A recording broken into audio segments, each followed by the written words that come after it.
Hello students, welcome to my channel study point. Students, जैसा कि आप लोग जानते हैं कि हम लोग पढ़ रहे हैं क्लास 10th की NCERT chapter number 1 light reflection and refraction, और उसके हम एकदम कंक्लूजिंग पॉइंट पर आ चुके हैं। मीन्स उसके एकदम एंडिंग पॉइंट पर आ चुके हैं। लेंस फार्मूला और मैग्नीफिकेशन हम आज पढ़ने वाले हैं। ये टॉपिक जो है ये रिफ्रैक्शन से रिलेटेड है। रिफ्रैक्शन को मैंने आपको पिछले कई सारे लेक्चर्स में एक्सप्लेन किया है। रिफ्रैक्शन के बहुत सारी वीडियोस हैं। रिफ्रैक्शन थ्रू स्फेरिकल लेंस है, फिर उसके बाद इमेज फॉर्मेशन है, और रे डायग्राम्स है, और साइन कन्वेंशन है। तो वो सब जानने के बाद आप इस चैप्टर के सबसे मेन पॉइंट पे आते हैं, जिसका सबसे ज़्यादा यूज़ होता है, जो ये सबसे ज़्यादा परेशान करता है बच्चों को, वो है लेंस फार्मूला। लेंस फार्मूला में कुछ नहीं है। जो प्रॉब्लम होती है वो होती है न्यूमेरिकल्स में, जो कि इसी फॉर्मूले पे बेस होते हैं। इसको ध्यान से समझिए, कोई भी टफनेस नहीं है, आराम से देखिएगा। तो देखिए बच्चों, लेंस फार्मूला क्या है। Lens formula is nothing, it is just a relation between image distance, object distance and focal length of lens. Okay, तो मैंने ये लिख दिया है, lens formula give a relation between the image distance, object distance and focal length of lens. तो चलिए जान ही लेते हैं कि लेंस फार्मूला होता क्या है। बहुत ही यूजफुल फार्मूला है। 1/f is equals to 1/v minus 1/u। ये हमारा लेंस फार्मूला है, जिसमें आप जानते होंगे कि f क्या है। f is focal length of lens.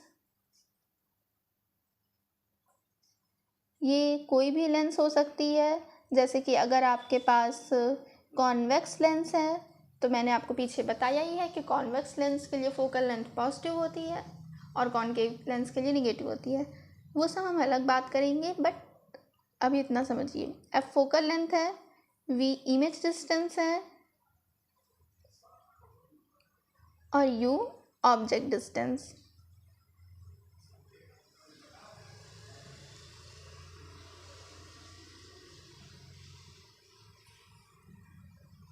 तो यही आपका लेंस फार्मूला है। ध्यान रखिएगा कि जब आप न्यूमेरिकल सॉल्व करेंगे तो इस फॉर्मूले में आपको सारी वैल्यूज़ जो है, मीन्स फोकल लेंथ है, इमेज डिस्टेंस है, ऑब्जेक्ट डिस्टेंस है, ये सब साइन के साथ लेना होगा। जी हाँ, हम वही साइन के बारे में बात कर रहे हैं जो मैंने पिछले वीडियो में आपको पढ़ाया था, साइन कन्वेंशन में, जिसमें हम लोग ने पढ़ा था कि focal length for convex lens is positive, for concave lens is negative, image distance for real image is negative, and for virtual image, no, for real image it is positive and for virtual image negative, object distance is always negative। तो आप जो भी distances consider करेंगे वो सब sign के साथ लेंगे, और उसके बाद इस फॉर्मूले में आप उन्हें रखेंगे और कैलकुलेट करेंगे। क्वेश्चंस कैसे आते हैं? तो क्वेश्चंस इस तरह से आते हैं कि आपको इन 3 अननोन क्वांटिटीज़ में से कोई 2 क्वांटिटीज़ गिवन होती है और तीसरी पूछी जाती है।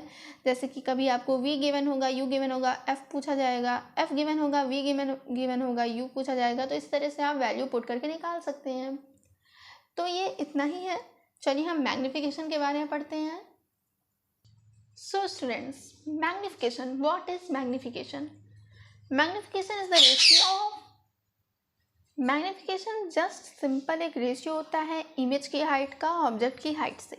m is equals to HI/HO से हम डिनोट करते हैं, where HI is height of image, HO is height of object.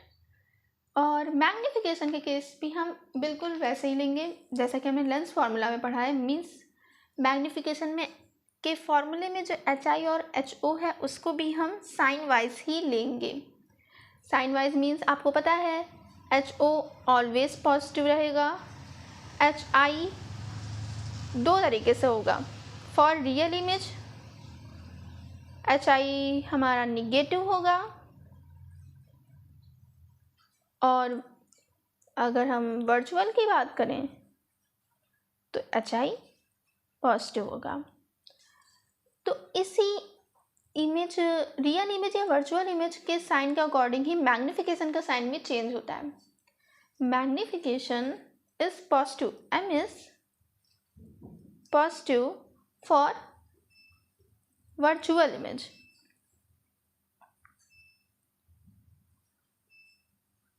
And magnification is negative for real image. Okay. Next thing is magnification is just a ratio, क्योंकि ये एक ratio है सिर्फ, तो इसकी कोई यूनिट नहीं होती है. ओके, तो मैग्नीफिकेशन हैज़ नो यूनिट. कई बार आ जाता है क्वेश्चंस में कि मैग्नीफिकेशन की यूनिट क्या होती है, तो मैग्नीफिकेशन हैज़ नो यूनिट, इसे कोई यूनिट नहीं होती है और इसलिए यूनिटलेस क्वांटिटी है ये, क्योंकि एक जस्ट सिंपल एक रेशियो होता है. मैग्नीफिकेशन दरअसल हमको बताता है कि ऑब्जेक्ट के कंपैरिजन में इमेज की हाइट कितनी ज़्यादा बड़ी है या कितनी ज़्यादा छोटी है, ये कंपैरिजन बताता है. और बच्चों मैग्नीफिकेशन को हम इस तरह से भी रिप्रेजेंट करते हैं, m is equals to HI/HO जो कि है ही, इज इक्वल्स टू V/U. ये भी एक रिलेशन है, बहुत काम में आता है. V image distance, U object distance, ये रिलेशन भी आपका काम में आता है, क्वेश्चन से पूछ लिया जाता है. कई बार मैग्नीफिकेशन नहीं दिया होता है, सिर्फ V और U की वैल्यू दी होती है, उससे हमें निकालना पड़ता है मैग्नीफिकेशन, तो हम इस फॉर्मूले से निकाल सकते हैं. ओके, तो मैग्नीफिकेशन का टॉपिक भी छोटा ही था, ख़त्म हो गया. नेक्स्ट टॉपिक हम पढ़ते हैं power of lens. Okay students, power क्या होती है लेंस की? The degree of convergence or divergence of light rays achieved by a lens is expressed in terms of its power. क्या मतलब है इसका? देखिए, मैंने इस छोटे से फ्रेज को अंडरलाइन भी किया है. क्यों? क्योंकि इसका बहुत गहरा मीन है, डीप मीनिंग है इसके अंदर. क्या है इसका मतलब? कि किसी भी लेंस की कन्वर्जेंस या डाइवर्जेंस की डिग्री, इट मीन्स कोई लेंस लाइट रेस को कितना ज़्यादा कन्वर्ट्स कर सकती है, मीन्स उन्हें कितना ज़्यादा पास ला सकती है और कितना ज़्यादा डाइवर्स कर सकती है, कितना ज़्यादा दूर कर सकती है रिफ्रैक्शन के बाद, ये एक्सप्रेस होता है उसकी पावर से. जैसा कि आप जानते हैं कि कॉनकेव लेंस रेस को डाइवर्स करती है. कैसी रेस को? पैरेलल रेस को. अगर कोई rays parallel to the principal axis fall कर रही है कॉनकेव लेंस में, तो वो डाइवर्ज होंगी.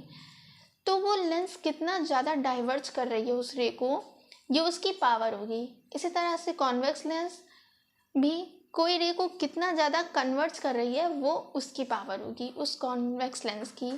तो पावर ऑफ लेंस हमें यही बताती है कि अगर हमारे पास गिवन है कि किसी लेंस की पावर 3 है या फिर 4 है, तो हम उसे रिलेट कर सकते हैं उसकी डिग्री ऑफ कन्वर्जेंस या डाइवर्जेंस से. अभी आपको आगे बताती हूँ कि होता क्या है एक्चुअल में, पावर ऑफ लेंस का फॉर्मूला क्या होता है. तो देखिए, the power of lens is reciprocal of its focal length. Power जो होती है वो किसी भी लेंस की पावर उसकी फोकल लेंथ का रेसिप्रोकल होती है, और ये एक्सप्रेस होती है हमेशा मीटर्स में. ये फोकल लेंथ हमारी एक्सप्रेस होनी चाहिए उस केस में. सिम्बॉलिकली हम इसे लिख सकते हैं, P is equals to 1/f. Power is equals to 1/f. Reciprocal है फोकल लेंथ के, और in which f is expressed in metres.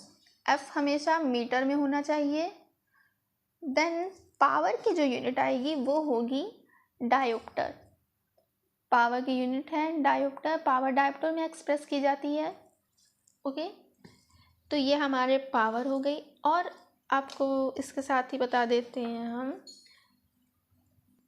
There is a relation, means छोटा सा रिलेशन ही है कि 1 dioptre is equals to 1 metre inverse.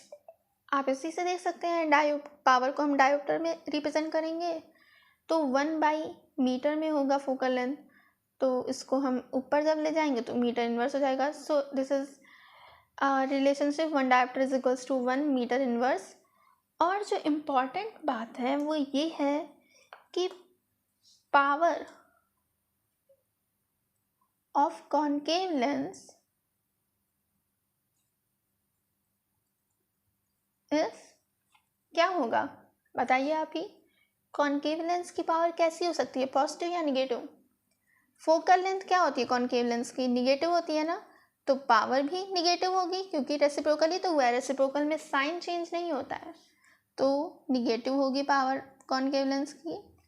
और convex lens की क्या होगी, कॉन्वेक्स लेंस की पावर पॉजिटिव होगी।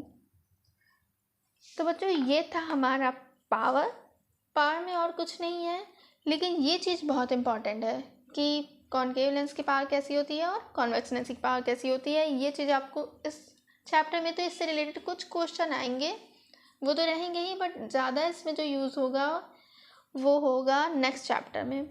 या एक और रिलेशन है आपका, एक छोटा सा और रिलेशन है, P is equals to P1 plus P2 plus P3 plus dot dot dot Pn। ये क्या मतलब है, ये है नेट पावर P, जो कि हमारी नेट पावर है, रिजल्टेंट पावर है।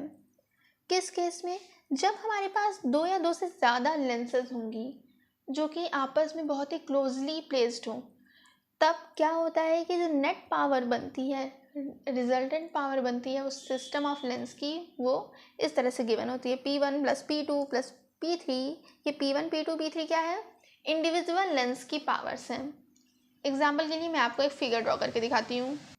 इस फिगर को देखिए, यहाँ पे आपको कितनी लेंस दिख रही हैं, आप कुछ लोग कहेंगे कि यहाँ पे 3 लेंसेज हैं, 1 2 3, कुछ लोग कहेंगे 2 लेंसेज हैं, 1 2, लेकिन मैं कहूँगी कि यहाँ पे 5 लेंसेज हैं, 1 2 3 4 5। ये हमारी 1 2 3 लेंसेज जो कि सीधे सीधे दिख रही हैं, कॉन्वेक्स लेंस है। और इनके बीच में ये जो लेंस है, ये वाली, दिस वन, ये कैसी है, ये है कॉनकेव लेंस। ओके, तो ये हमारी कॉनकेव लेंस है।